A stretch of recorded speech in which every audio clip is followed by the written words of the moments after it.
बिस्मिल्लाहिर्रहमानिर्रहीम। लाखों करोड़ों दुरूदो सलाम मोहम्मद मुस्तफ़ा सल्लल्लाहु अलैहि वसल्लम और आले मोहम्मद पर। मैं हूँ उमर दराज गोंदल। मैं लॉन्ग मार्च से मुतल्लिक आपको खबरें दूंगा। बहुत सारी खबरें मेरे पास हैं, लेकिन इस वक्त इस लॉन्ग मार्च के दौरान हम एक चीज़ को नहीं भूल सकते, और वो है अरशद शरीफ साहब का केस।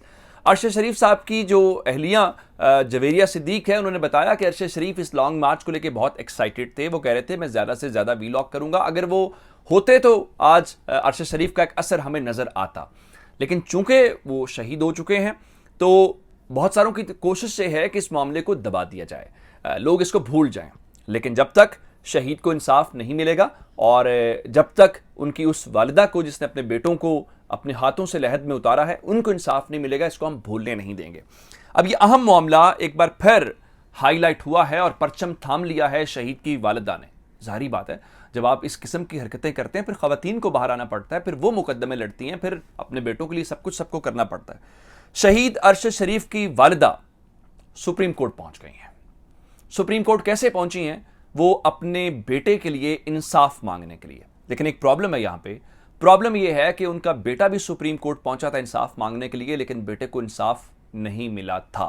और बेटे ने कहा था मेरी जान को खतरा है, कुछ नहीं हुआ। फिर बेटे का क्या अंजाम हुआ हम सबके सामने है। और बाद में रियासत ने कहा कि उनको कोई खतरा नहीं था, पाकिस्तान में जाने उनको यहां से भेजा गया, वो वापस आना चाहते थे। लेकिन और उसके बाद हुकूमत ने एक तहकीकाती कमेटी बनाई जिसमें आईबी और एफआई के लोग थे, और उसके बाद मजीद जो है हुकूमत ने एक जुडिशल कमीशन बनाया लाहौर हाई कोर्ट के जस्टिस अब्दुल शकूर साहब की सरबराही में।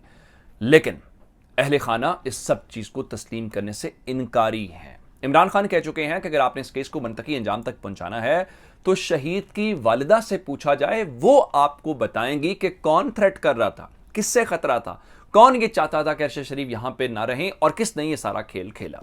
जारी बात है, कुछ तरफ जाना नहीं चाहता और हर कोई अपने इस रंग देना चाहता है। लेकिन शहीद की जिसका बेटा शहीद हो वो कैसे सुकून से बैठ सकती हैं? वो हर सूरत इस मामले को मनतकी अंजाम तक पहुंचाएंगी।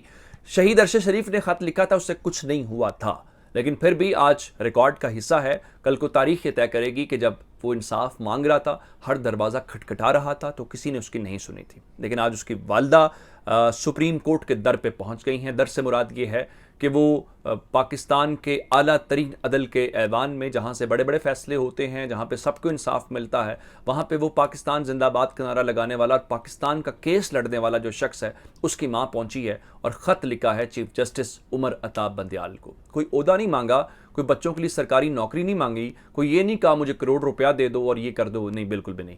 सिर्फ ये कहा है, पहली बात यहाँ से शुरू की है कि जिस तरह मेरे बेटे ने ख़त लिखा था और वो सर्द खाने की नज़र हो गया था, तो माय लॉर्ड मैं तवक्को करती हूँ कि मेरा ख़त सर्द खाने की नज़र नहीं होगा। साथ उन्होंने बताया कि न सिर्फ वो गुस्से में है बल्कि पूरी सहाफ़ी बरादरी गुस्से में है। इस गुस्से को कम करने का सिर्फ एक ही रास्ता है और वही है इंसाफ की फराहमी। तो इंसाफ की फराहमी का मुतालबा किया है, कोई फ़वाइद के लिए, कोई तवज्जो के लिए वो कोई चीज़ नहीं की। दूसरे नंबर के ऊपर चल के उन्होंने कहा है कि मैं तवक्को करती हूँ और आपसे दरख्वास्त करती हूँ कि इस केस को मुतनाज़ा होने से बचाया जाए और सियासी मुनाफकत और बदनीयती से बचाया जाए। उसके बाद चूँकि हुकूमत ने कहा है जी हम तहकीकात कर रहे हैं, जी हम जुडिशल कमीशन और ये वो, उन्होंने दूसरे लफ्ज़ों में हुकूमत के बनाए गए जुडिशल कमीशन के ऊपर अदम एतमाद का इजहार करते हुए उसको मुस्तरद कर दिया है और उन्होंने चीफ जस्टिस ऑफ पाकिस्तान से ये दरख्वास्त की है कि वो आला सतह का जुडिशल कमीशन बनाएं ताकि इंसाफ हो सके और हकायक लोगों को मालूम हो सकें।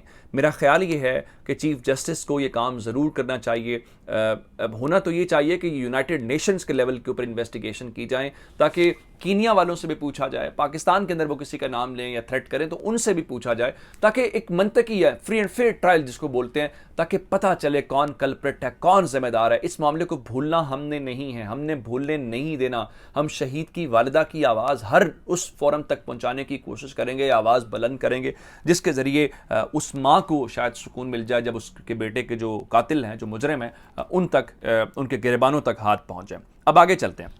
हुकूमत और चीज़ों में उलझी हुई है, उनका ध्यान और चीज़ों की तरफ है।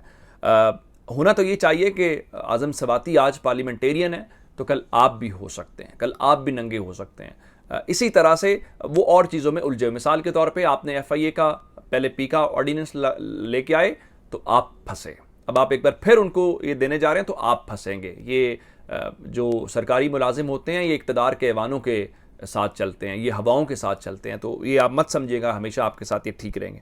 अब आर्मी चीफ के हवाले से कल इन्होंने क्या कि एजाज सैयद के जरिए खबर फीड करवाई गई या खबर लीक की गई या आर्मी चीफ और chairman joint chiefs of staff committee के हवाले से नाम लीक किया गया। बताया गया, जो उनका दावा है कि 2 जर्नैल जिसमें अजहर अब्बास और आसिम मुनीर हैं, उनके नाम हॉट फेवरेट हैं, यानी फाइनल हो गए हैं। इनमें से एक जो है वो ऊपर जाएगा chairman joint chiefs of staff committee के लिए और एक आर्मी चीफ के मनसब के लिए। अब जनरल आसिम मुनीर ने 27 तारीख को रिटायर हो जाना है, इस चीज़ से कैसे निकलना है ये भी देखना पड़ेगा। लेकिन आज अंसार अब्बासी के जरिए दी न्यूज़ के अंदर ये स्टोरी फीड करवाई गई है, नहीं जी वो फैसला ही नहीं हुआ। बुनियादी तौर पे कल जो नाम आए थे वो इसलिए थे कि रद्द-ए-अमल चेक किया जाए कि इमरान खान क्या कहते हैं, बाकी सियासतदान क्या कहते हैं, सहाफ़ी क्या कहते हैं, यानी मुख्तलिफ तबका फ़िक्र क्या कहते हैं। इमरान खान ने कहा मेरा आर्मी चीफ मसला नहीं है, मैं सिर्फ ये कहता हूँ कि मेरिट के ऊपर अपॉइंटमेंट होनी चाहिए। अच्छी बात है। और उन्होंने ये सारा कुछ करने के बाद अब ये बताया ये है कि अभी तक कोई समरी आर्मी चीफ की अपॉइंटमेंट को लेके नहीं चली, क्योंकि समरी चलती है लेकिन कहा गया कि ये नवंबर के मिड में चलती है। दूसरे नंबर के ऊपर ये होता है कि प्राइम मिनिस्टर चाहे तो नाम कॉल कर लेते हैं कि जी भेजें आर्मी चीफ के लिए नाम, मिसाल के तौर पर अगर 3 नाम है तो कहने कि नहीं जी मजीद 3 भेजें, 6 नाम भेज दें। ये वजीर आजम का इस्तेहकाक होता है। समरी मूव नहीं हुई, आर्मी चीफ ने नाम, वजीर आजम ने आर्मी चीफ के लिए नाम नहीं मांगे, स्टोरी के अंदर ये दावा किया। दूसरे नंबर के ऊपर चल के एक गैर रस्मी तौर पर जो आउट गोइंग चीफ होता है उसके दरमियान और प्राइम मिनिस्टर के दरमियान कंसल्टेशन होती है। इसमें शहबाज शरीफ ने कहा जी हमने अभी तक कोई कंसल्टेशन भी नहीं की,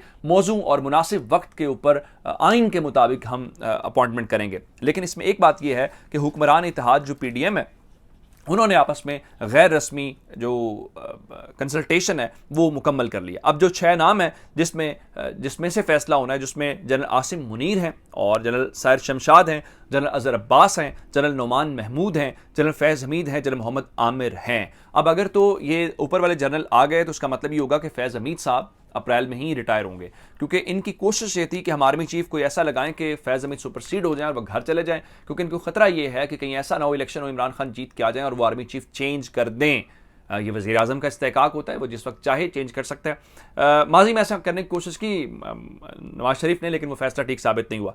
अब इस वक्त मसला ये है कि ये चीज़ें चलती रहेंगी और हामिद मीर का चूंकि दावा है कि अप्रैल के महीने में इमरान खान ने आर्मी चीफ को चेंज करने का फैसला कर लिया था, नया आर्मी चीफ लगाने का फैसला कर लिया था, तो इनके अंदर ये खदशा मौजूद है। लेकिन इमरान खान फिलहाल किसी और चीज़ की तरफ है, कौम के सामने मुकदमा रख रहे हैं। आज उन्होंने कहा कि देखें मैं जब मुजरिमों के ऊपर हाथ डाल रहा था तो कुछ खुफिया हाथ थे जो उन मुजरिमों को सजाएं नहीं होने दे रहे थे। उनके मुताबिक जो नैब को कंट्रोल कर रहे थे उन्होंने मौजूदा हुक्मरानों को बचाया। फिर उन्होंने सवाल उठाया कि किसने इनको हमारे ऊपर बिठाया है और इनके केसेस अचानक से खत्म होना शुरू हो गए हैं। आपको मैं एक और खबर इस सेट के देता हूं। इमरान खान ने वॉइस ऑफ अमेरिका को और दीगर सहाफ़ियों को इंटरव्यू देते हुए कहा है कि जनरल बाजवा और उनका सिर्फ एक ही इख्तलाफ था और वो इख्तलाफ ये था कि जनरल बाजवा करप्शन को बुरा नहीं समझते, यानी इनडायरेक्टली इमरान खान ये कह रहे हैं कि उन्होंने बचाया और नैब हमारे कंट्रोल में थी, नैब की डोरियां कहीं और से हिलाई जा रही थी। अब इस सारी सूरत हाल में चूंकि सब मुकदमे माफ करवा रहे हैं, सबकी मौजें लगी हुई हैं, तो एमकेएम पीछे कैसे रहेगी? एमकेएम के भी मुकदमात माफ हुए हैं। खबर इस वक्त ये है कि इश्तियाल अंगेज तकरीर का जो मामला था जिसमें वसीम अख्तर थे, आमिर खान थे, फारूक सत्तार, ख्वाजा इजहार और 6-7 इनके लोग थे, उन सब को आज अदालत ने बरी कर दिया। ये वही तकरीर थी जिसमें अल्ताफ हुसैन ने पाकिस्तान के बारे में नारे शर लगाए थे और पार्टी को पाबंदी लगी, फिर एमकेएम लंदन और एमकेएम पाकिस्तान अलग अलग हो गई। तो इस लॉन्ग मार्च के दौरान परेशानी तो इनको है कि इमरान खान इस्लामाबाद क्यों नहीं पहुंच रहे, और इमरान खान आहिस्ता आहिस्ता इन चीज़ों को प्रेशराइज करते हैं। इमरान खान को पता है उनका टारगेट क्या है। आज गुजरांवाला में एक अफसोसनाक वाकया पेश आया, वहां पर 14 साल बच्चा कंटेनर से टकरा गया, उसकी जान चली गई, बहुत अफसोस वाली बात है। लेकिन इमरान खान का कंटेनर नहीं था, ये गुजरांवाला के मकामी रहनुमा का कंटेनर था जो इस दौरान वाकया हुआ। एक खबर और ले लें, इमरान खान ने कहा था कि हम इस्लामाबाद पहुंचेंगे तो पुलिस भी हमारे साथ मिल जाएगी, वो पाकिस्तान की पुलिस है। इस्लामाबाद पुलिस ने आज बाकायदा ट्वीट किया और कहा जी हम कानून नाफिज करने वाला और कानून के अमलदारी को यकीनी बनाने वाला इदारा है, हम किसी गैर कानूनी अमल का हिस्सा नहीं बनेंगे। एक तो इस्लामाबाद पुलिस को बताए कि एहतजाज करना जमहूरियत के अंदर गैर आईनी और गैर कानूनी नहीं होता। दूसरी बात यह है कि आपको ट्वीट्स क्यों करनी पड़ रही हैं, आपको किसी ने कहा तो नहीं था, आप अपना काम करें, ट्वीट्स करने की आपको क्या जरूरत है, आपको सियासी विंग थोड़े ही है। अपना बहुत सारा ख्याल रखिएगा। खुदा हाफिज़।